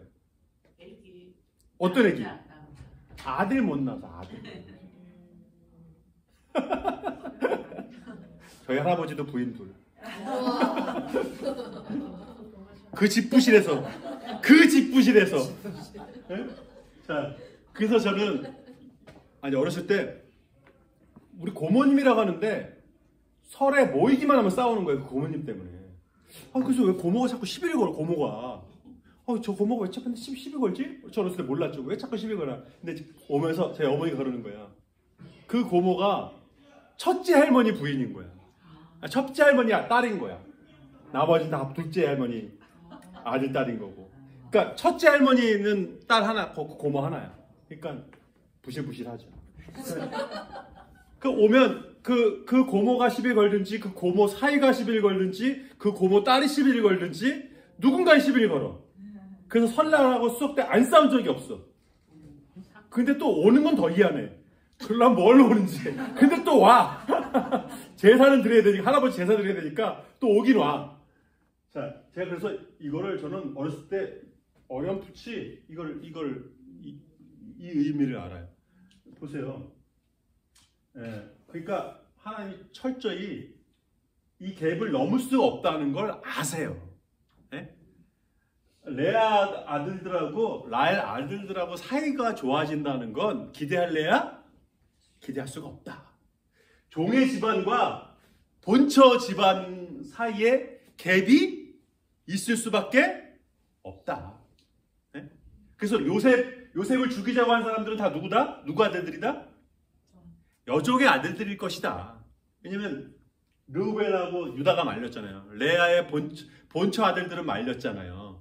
그러니까 본처 아들들이 말렸다는 건 첩의 아들들이, 그러니까 여종의 아들들이 이제 했다는 걸 알 수가 있는 거죠. 그러니까 이걸 다 지파별로 이렇게 하나님께서 배치하신 이거, 그러니까 이걸 우리에게 적용하면 주 안에서 다 하는데 뭘 아무 목장이나 하지 뭘, 응?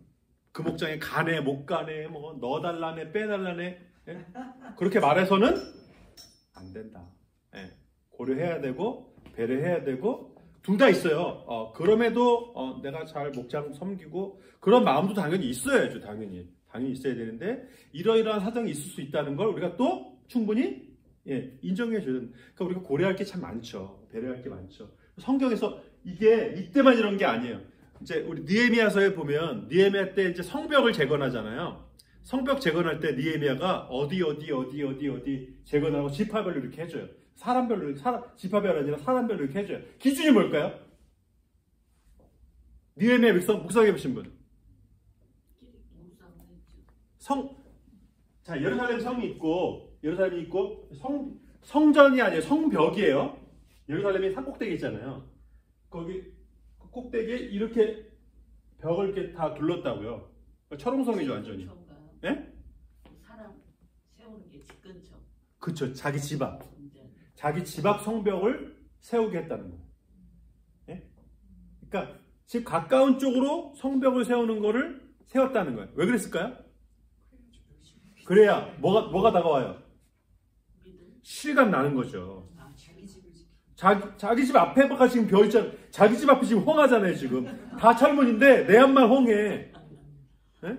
그러니까 어때요? 이걸 세우냐 안 세우냐는 나의 책임이에요? 뭐가 직결돼 있어요? 나의 안정과 직결돼 있는 거예요. 그러니까 더 열심히 할 수밖에 없는 거죠. 예? 그러니까 느헤미야가 이거 다 우리 성벽이야. 뭐 너만 그러냐? 일로도 없을 거 다 할 수 있으니까 이거 네 거랑 똑같아. 그렇지 않다는 거예요. 사람이 어떤 존재라는 걸 하나님 아신다는 거예요. 느헤미야도 그걸 안다는 거예요.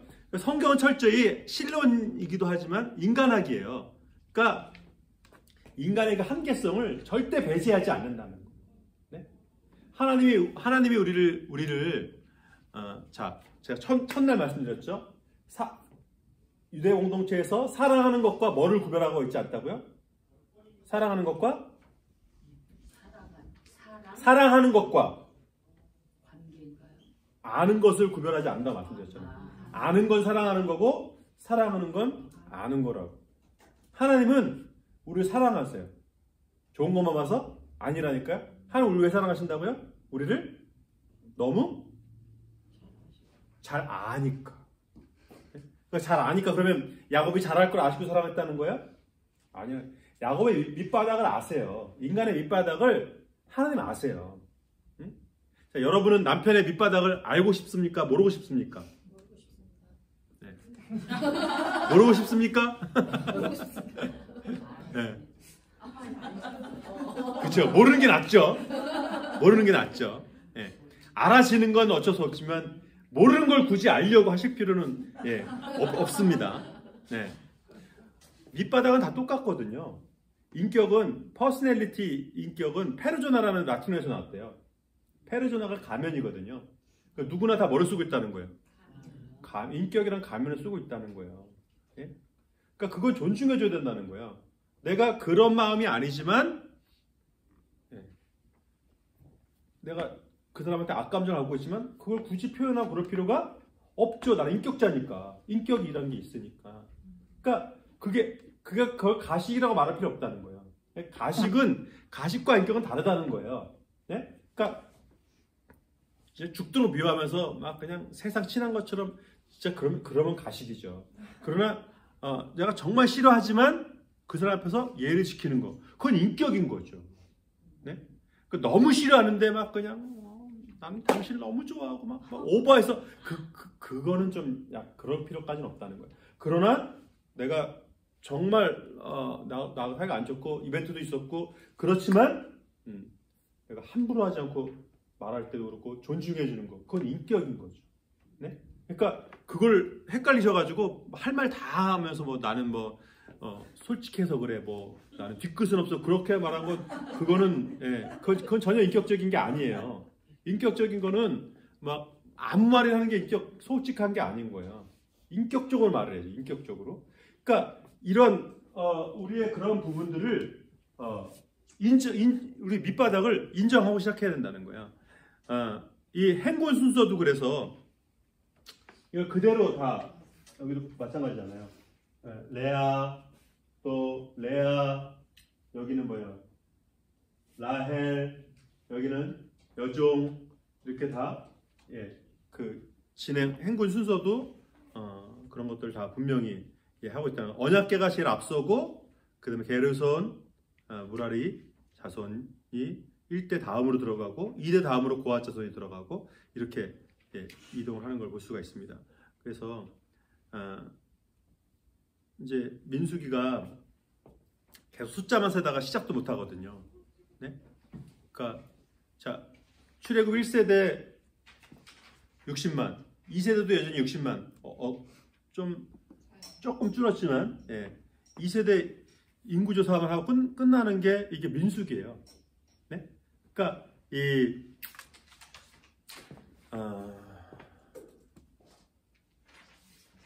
이제 들어가는데 아직 그러니까 신명기까지도 출애굽 1세대가 모세가 죽을 때까지도 제 아들인데 빨리 나오라고 그러는 거예요. 네. 그러니까 출애굽 1세대가 다 모세가 죽을 때까지 결국에는 이제 아무것도 못하고 광야에서 끝나는 게 출애굽 1세대의 얘기라는 거예요. 그러니까 모세오경은 어떻게 보면 되게 허무한 거예요.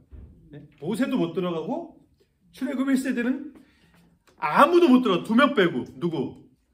여호수아와 갈렙 2명만 빼고. 네? 모세오경의 결론이 출애굽 1세대는 다 죽었다. 이게 모세오경의 결론이에요. 현상만 놓고 보면. 네? 그러나 이제 그러면 이걸 비관적으로만 보고 그럴 것이 아니라 여호수아를 통해서 준비된 사람을 통해서 하나님께서 그러니까 다시금 시작하는 그 모습을 보이는 거죠.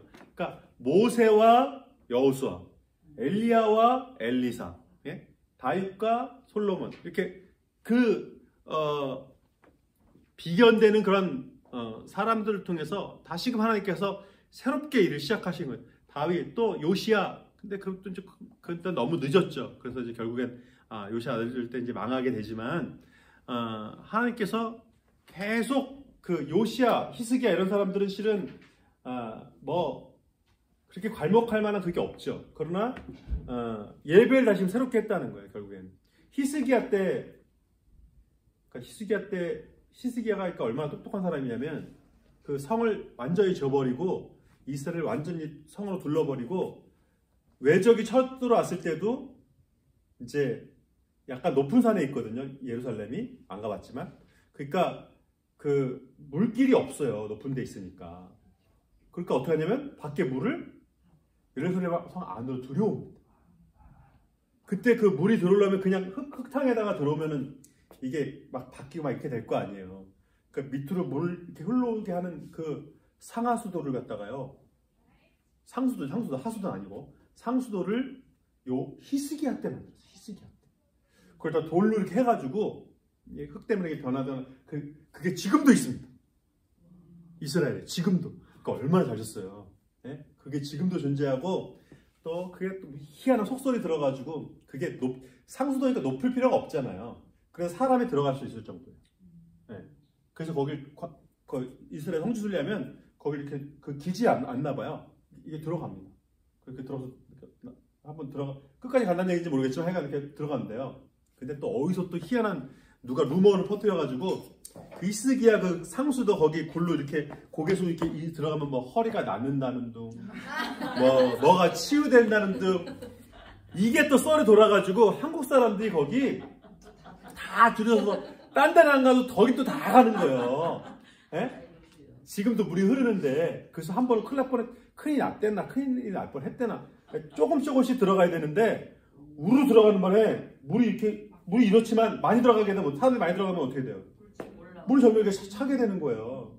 또 돈을 일하고 가야 되는데 그래서 뭐 큰일이 났대나 큰일 날 뻔했대나 하여간 뭐 그런 적이 있다고 그러더라고요. 그러니까 그런 다윗, 솔로몬, 뭐 히스기야, 요시야, 뭐 선한 왕들은 뭐 그 정도예요. 남북 유다를 다 통틀어 가지고 우리가 기억나는 뭐 그 정도거든요. 그럼에도 하나님께서 이제 한 사람을 통해서 다시금 이 예배 공동체를 새롭게 하시고 또 다시 또 세우셔가지고 또 새롭게 하시고 그래서 창세기만 시작의 책이 아니라 제가 그래서 말씀드리는 거예요. 계시록까지 모든 성경은 새로운 시작을 알리는 책이다. 새롭게 또 시작하시거든요. 신약도 새롭게 시작하시고 이 민수기가 결국 숫자만 세다가 끝나버리고 이스라엘 출애굽 1세대는 2명 빼고 아무도 못 들어가는 그 얘기가 이제 민수기까지의 얘기거든요. 신명기는 이제 출애굽기 2세대에게 이제 설교하는 거고. 그러니까 역사적으로 그 민수기는 숫자만 세다 끝나는 다윗이 그렇게 잘하고도 다윗 치명적인 약점 실수 이벤트 2개잖아요. 밧세바가 동심한 거하고 군대 수를 헤아린 거. 민수기 때도 군대 헤아렸는데 다윗 때 헤아린 거는 누구도 막았어요? 그걸 누구도 반대했어요? 요압이 반대했어요. 요압이. 네? 요압이 다윗한테 협조적이었어요? 비협조적이었어요? 상당히 비협조적인. 이게 어떻게 되죠? 삼촌인가요? 조카인가요? 저기 사촌인가요? 사촌인가 하여간 그 정도 됐죠. 네? 그 삼촌의 아들이니까 사촌지간이죠. 근데 그 요압 삼형제가 싸움 실력도 있고 다 좋은데 지멋대로인 게 많아요. 시킨 대로 안 해. 네? 요압도 그렇고 요압 동생 누구죠? 아사엘인가요? 아사엘도 그렇게 하지 말라고 하는데 싸워서 죽잖아요. 응? 아브넬 쫓아가지 말라는데 쫓아가다 죽고. 그 집안 사람들이 그 삼형제가 주로 시킨 대로 안 해. 네? 근데 요압조차도 군대 수를 헤아리는 건 이건 아닙니다 그랬어요. 네? 그러니까 이건 something 분명히 뭔가 아주 너무 분명하게 잘못된 거라는 거죠. 요압도 반대하는 죄였다는 거죠. 무슨 죄였을까요? 네? 인구조사가 왜 죄일까요? 민수기 때 했는데. 자기 세를. 그렇죠. 자기 자랑이고 자기 세력을 확인하는 거잖아요. 네? 그러니까 요압도 얘기하고 그 선지자도 얘기하잖아요. 이게 하나님의 뭐를 가리운 거라는 거야? 거룩을 가리웠다는 거, 영광을 가리웠다는 거. 자, 바리새인들이 말했잖아요. 바리새인들이 다 했다니까요. 율법을 문자로 다 지켰어요. 근데 문제가 뭐예요? 다 지키고서 예배들을 다 하고서 거룩을 가렸다는 게 뭐예요?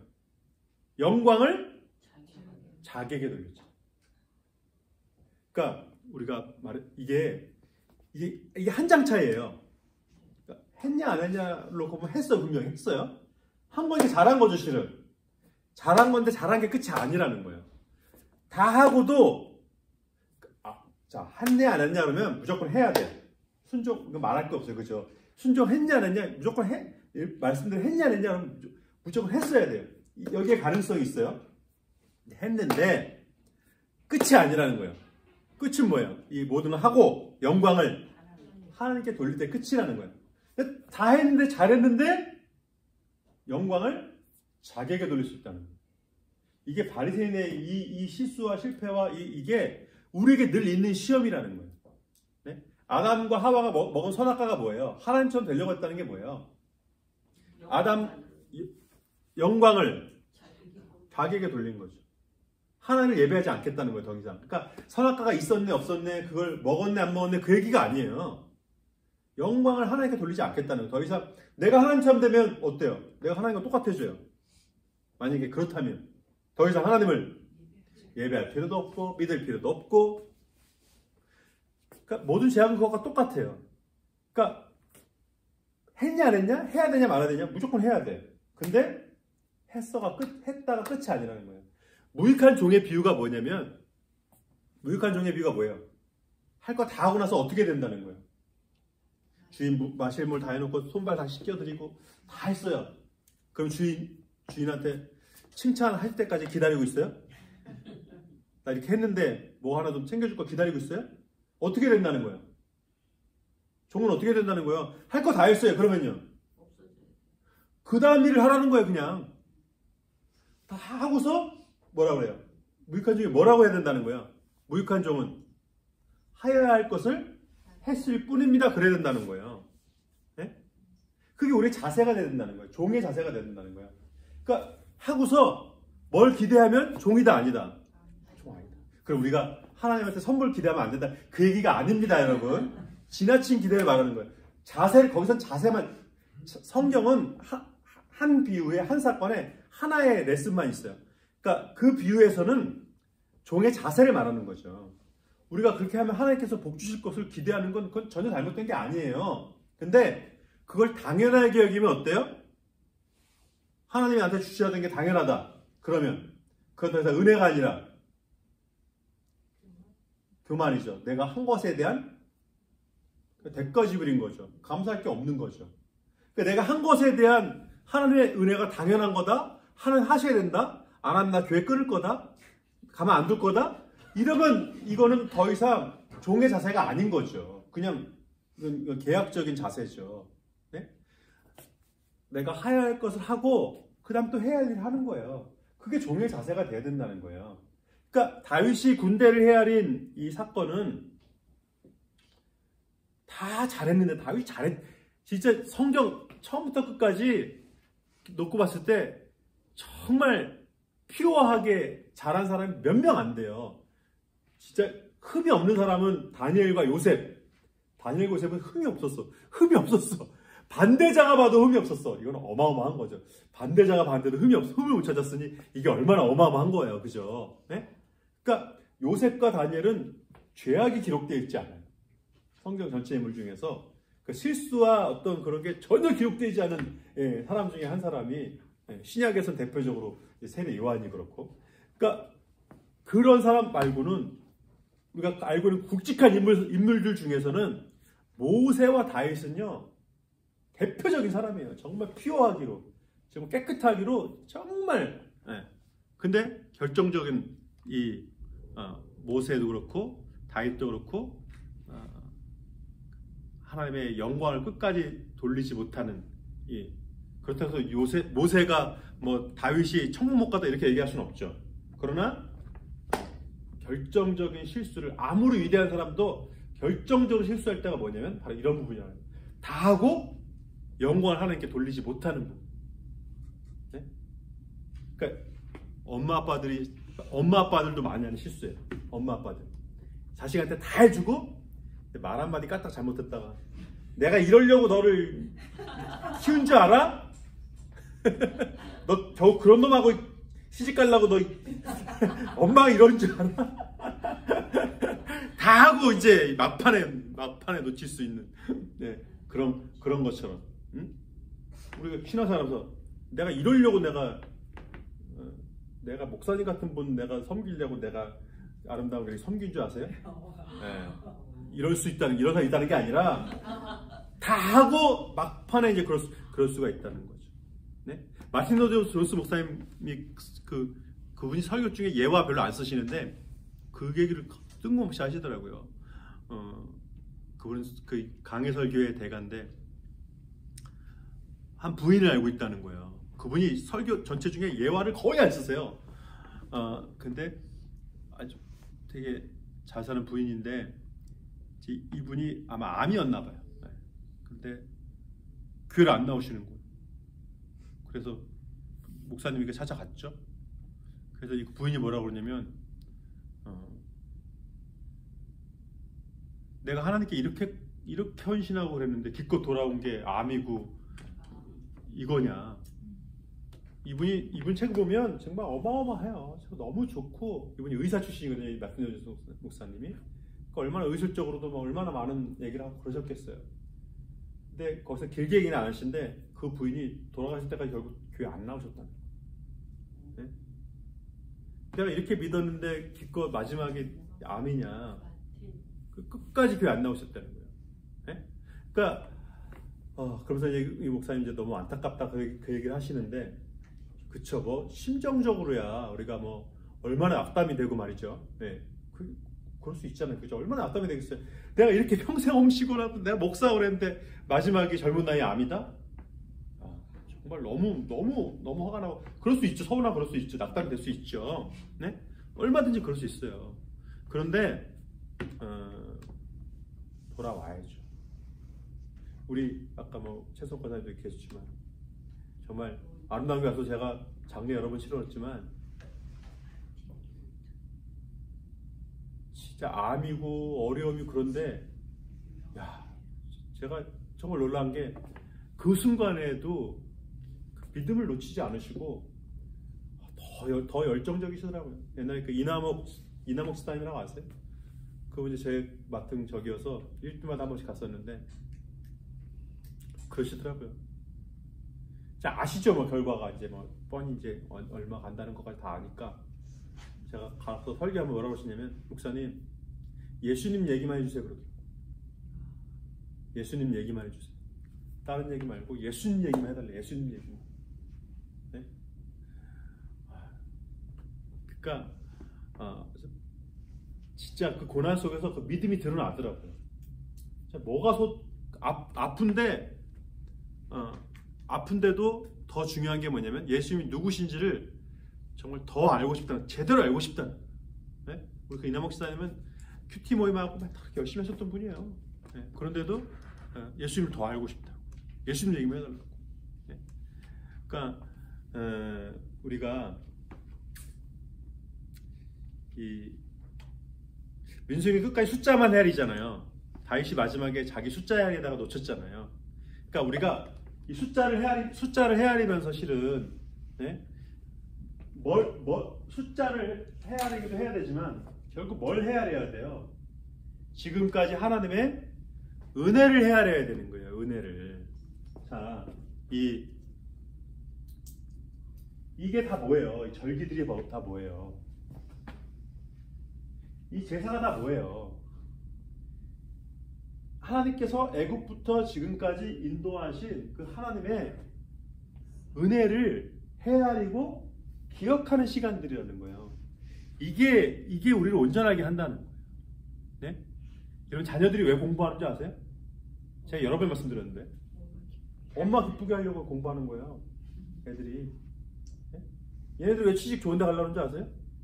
엄마 기쁘게 하려고 그러는 거예요. 엄마가 페이스북에 올릴 수 있도록.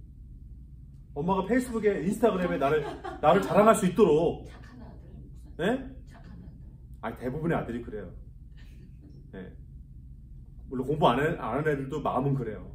공부가 안 될 뿐이지. 네? 진짜 부모님을 기쁘시게 하려고 얘네들 공부하는 거예요. 여러분은 애들하고 얘기를 안 해보셔서 그래요.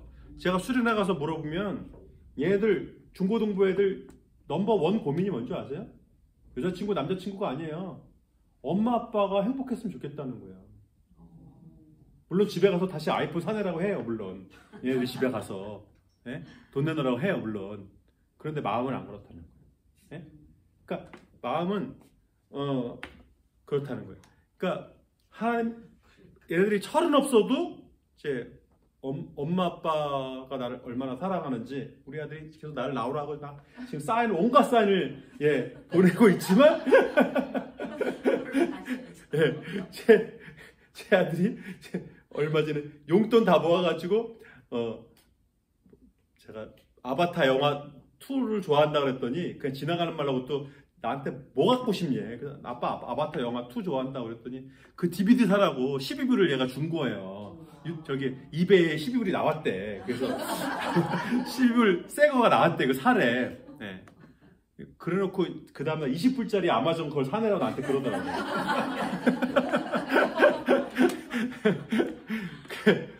그러니까 이 마음도 맞고 이 마음도 있는 거죠. 그죠? 네. 철이 없으니까 두 개 다 원하는 거지만 그렇죠? 그러니까 하나님의 은혜를 헤아리면 아버지의 엄마의 사랑을 끝까지 붙잡으면 온전할 수 있다는 거예요. 네? 얘네들이 우리 아들 딸들이 그 엄마 아빠 은혜를 끝까지 알고 붙잡고만 있어도요. 얘네들이 절대로 좌절하지 않아요. 포기하지 않아요. 거기다 근데 만약에 엄마 아빠의 이 신앙을 어머니 하나님이 나의 하나님, 아버지 하나님이 나의 하나님 이거를 기억하는 아들 딸들이 된다? 네. 절대 흔들리지 않습니다. 기도하겠습니다. 하나님, 내가 가진 것에 헤아리는 사람이 아니라 그걸 나에게 허락하신 하나님께 감사하는 믿음을 주옵소서. 그래서 참된 예배자로 모든 걸 다하고도 그 영광을 하나님께 돌리는 온전한 예배자로 세워 주옵소서. 예수님 이름으로 기도합니다.